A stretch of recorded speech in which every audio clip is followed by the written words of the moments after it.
afternoon, everyone. I'm now ready. Do you know that just 14 days left to next examination? You must be nervous and stressful about that. Me either. We have to memorize and accept a lot of information which will be forgotten after the examination.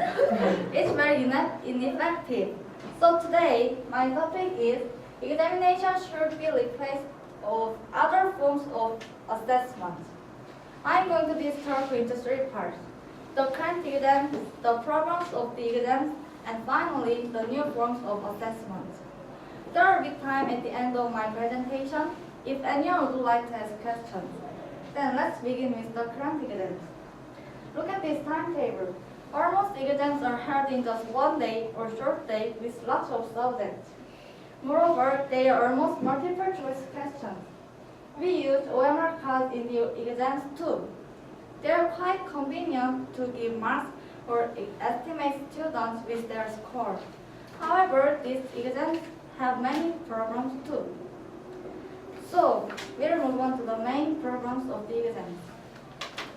Look at this paper. It is one American student's answer. The question is find X. Almost students solve this problem that X is 5, but he finds little X. How cute he is! It's very creative. but the exams want just one answer, which is very formal.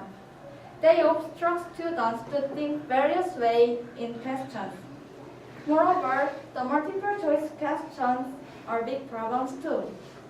They can't know the real abilities of students because students can choose the answer with very good luck. Lastly, the short periods of exams make students cram before the test. Then finally, turning to the new forms of assessment. There should be the question with various answers made by thinking a lot. Then, not the multiple choice questions or cramming, but various assessments in ordinary times have to take great part in estimating students.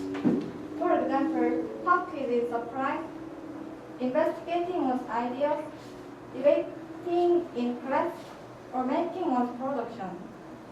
Don't you think this way will make you study in excitement? Right, let's sum up, shall we? The exams are so formal and static that students can develop their abilities. Therefore, I suggested that we have to make the new forms of assessment.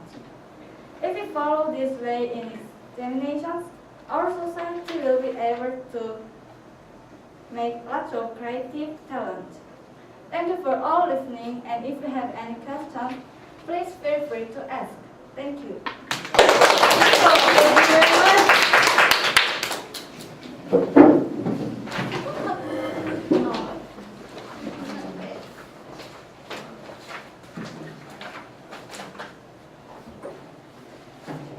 Okay, so next we have Paris, and your student number is 14? Yes. Okay, wonderful. Whenever you're ready to start. Hello everyone. Do you have new friendship? We have enforced regulation that the teachers must not punish their students in school. Do you agree with that? My name is Paris, and the topic of my talk is corporal punishment is necessary in schools. I'm going to divide this talk into three parts. First of all, I want to show corporal punishment are for students. After that, I move on to explain how corporal punishment establishes educational authority. And finally, I will cover most of people approve of corporal punishment. There will be time at the end of my presentation if anyone would like to ask questions. To begin with, first corporal punishment are for students' bright future. The purpose of attending the school is not only studying, but also building their character. Therefore, students who look out for number 1 should get punished. Like this, teachers punish their students to let them act right. The second reason I'd like to stress is teachers' life, which has been historic without corporal punishment.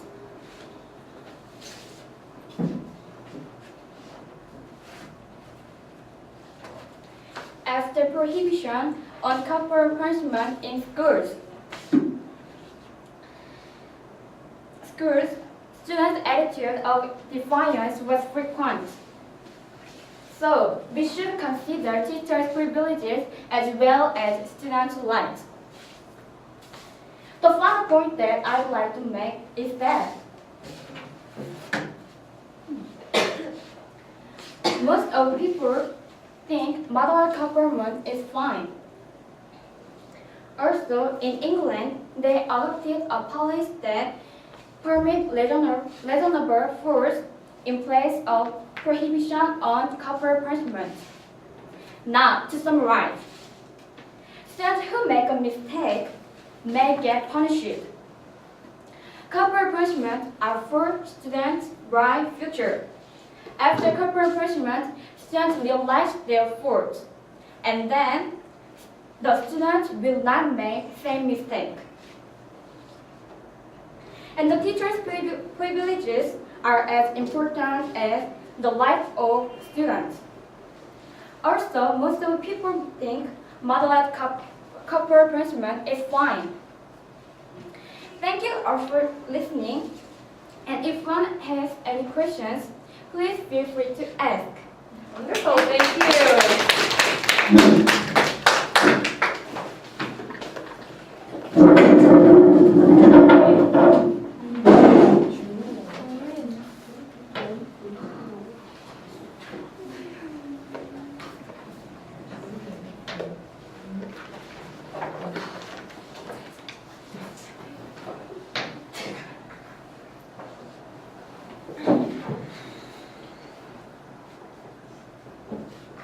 Okay, and your name is Jessica? And your student number is 12. 12? Many of us take medicine when we are sick, but that would not be possible if it were not for all the experimentation that happens before. Good afternoon, everyone. My name is Taehyun Park. Today, I'll discuss why animal experimentation is necessary. To start with, I'll share with you why animal experimentation is not the same as animal abuse. Then, I'll give you reasons why animal testing is necessary. Finally, I'll review the main points. You may ask your questions at the end. To begin with, people who are against animal testing usually insist that it is no more than unnecessary animal abuse. Animal abuse is something that should be prohibited. However, I want to stress that they are basically different from the purposes. Unlike animal abuse, animal testing is fruitful and contributes to varying the lives of many species. That's the first reason why animal testing is necessary. Not only does it help us to make medicine we need to cure diseases, it also enables us to prevent negative side effects of new medicine or cosmetics. For example, if she ruined her life from side effects of a certain medicine, the problem might have been prevented if there had enough experimentation. Basically, animal testing helps people stay healthy. The next topic I'd like to make is how animal experiments influences our level of knowledge. When we watch science-related programs on TV, we often see various studies to back up their opinion. Animal testing results can be specific evidence of scientific facts, which can give people trust and accurate knowledge. The result of experimentation can also be used for professional documents. The final point that I like to make is that animal testing can be the most effective way of making people realize their stupid behaviors. When we talk about bad sides of smoking, showing the video of animal testing in which compares the result of smoking can be stronger than 1,000 words. Now, to sum up, animal testing is undeniably necessary and it has to be continued. It makes people stronger against diseases, it brings people accurate information on scientific issues, and it wakes us up from our misbehavior on our daily lives. While doing animal experimentation, many dangerous situations can occur. However, we can't ignore the fact that we still think that humans are more important than animals. When we think about the advantages we get, it would be hard to discontinue testing animals for various purposes. Thank you all for your kind attention, and please feel free to ask questions. Thank you very much, Jessica.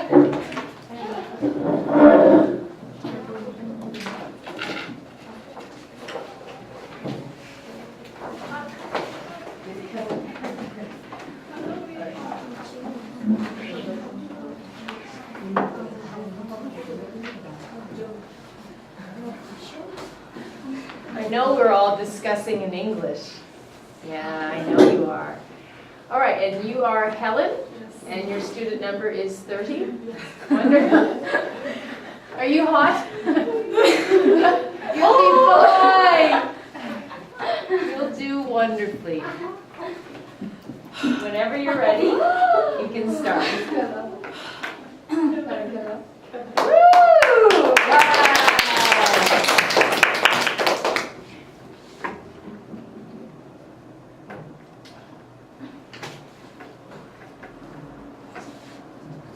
Good afternoon, everyone. Do you know the number of separate families in Korea? No.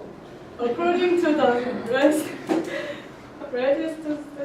statistics, the number of separate families in North and South Korea is around 8 million. Wow. My name is Helen. Today, I am going to talk about the importance of the unification of Korea. First of all, I will start by describing of the unification.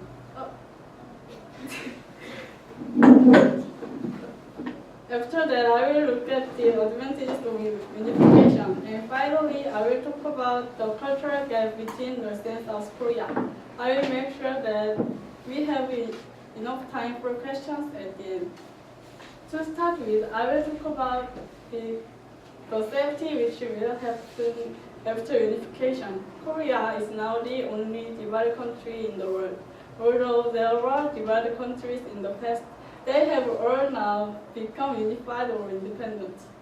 North and South Korea are the same ethnic race and speak one language, but we are living with the risk of war and investing in national defense against each other. We should live in a safe country as soon as possible. The second topic I'd like to stress is that unification has lots of benefits. If we unify, we could travel easily and use North-South resources. Look at this graph. Currently, North Korea has many underground resources at about 30 times more than those of South. Look at this map. This line is the Trans-Siberian Railroad in Russia, and in this line is the Trans-Korea Railroad in Korea. After the unification, we should connect those two railroads, save travel times and reduce costs. The final point that I'd like to focus on the cultural gap between North and South Korea. If we unify, we could have some problems, including the conflict with mixing liberalism and socialism, economic problems, and language differences. Therefore, we should prepare for these problems in advance. To give an example, economic problems can be overcome with a fund raised for unification. Now, to sum up, we should live in a safe country. unification has many more advantages than disadvantages. After the unification, it may be difficult to live together at first. However, we have to try to overcome these kinds of problems. Someday, North and South Korea should be united. Thank you for your attention. Do you have any questions? Please to ask any questions you may have. I'm sorry.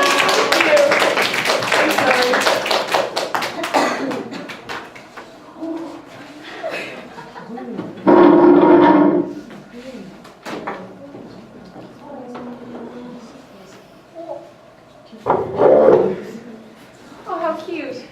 Wow.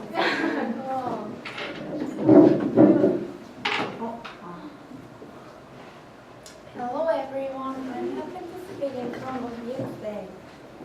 Did you know that one person dies from hunger every 7 seconds? No. My name is Kim So-hee, and today I will tell you why the development of developing countries is more important than protecting the environment.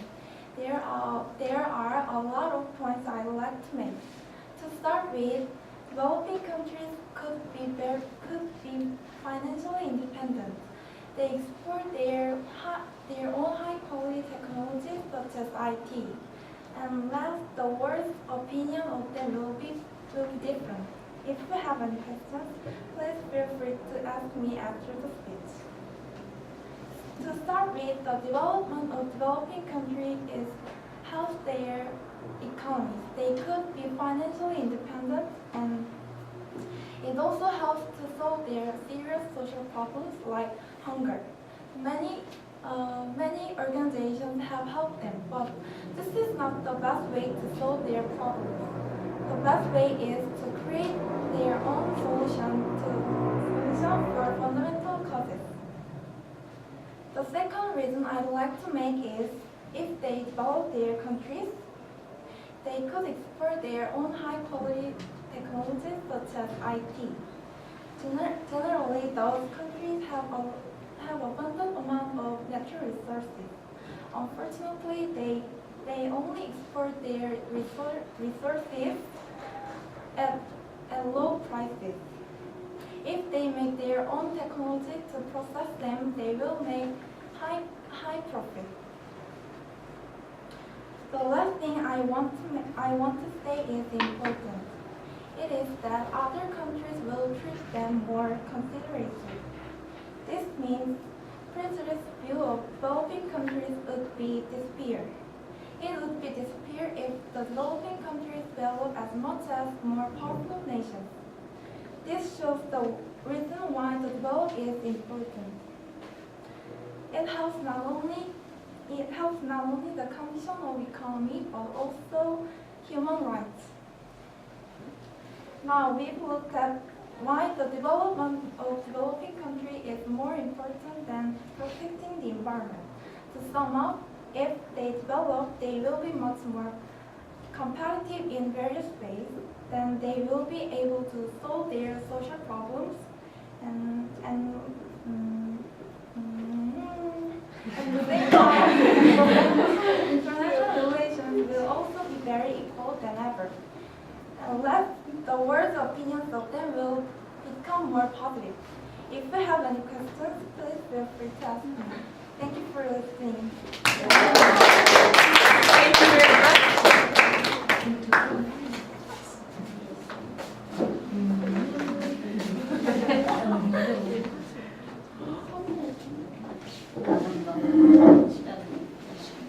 So your name is So-hee? Yes. So-hee, and your student number is 6. Yes, perfect.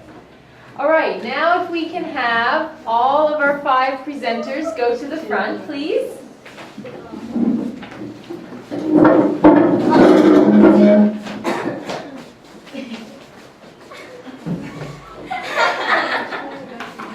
And girls, just think of this as your own personal time with your friends. I'm not here. Everything's normal. You're asking each other questions. You're answering them. However, it's in English. So Don't worry about this. This is for fun. Okay? So, shall we? Oh, we already have a question. We have 2 questions. Wonderful. We'll start over here first. Yes? Yes, please, please.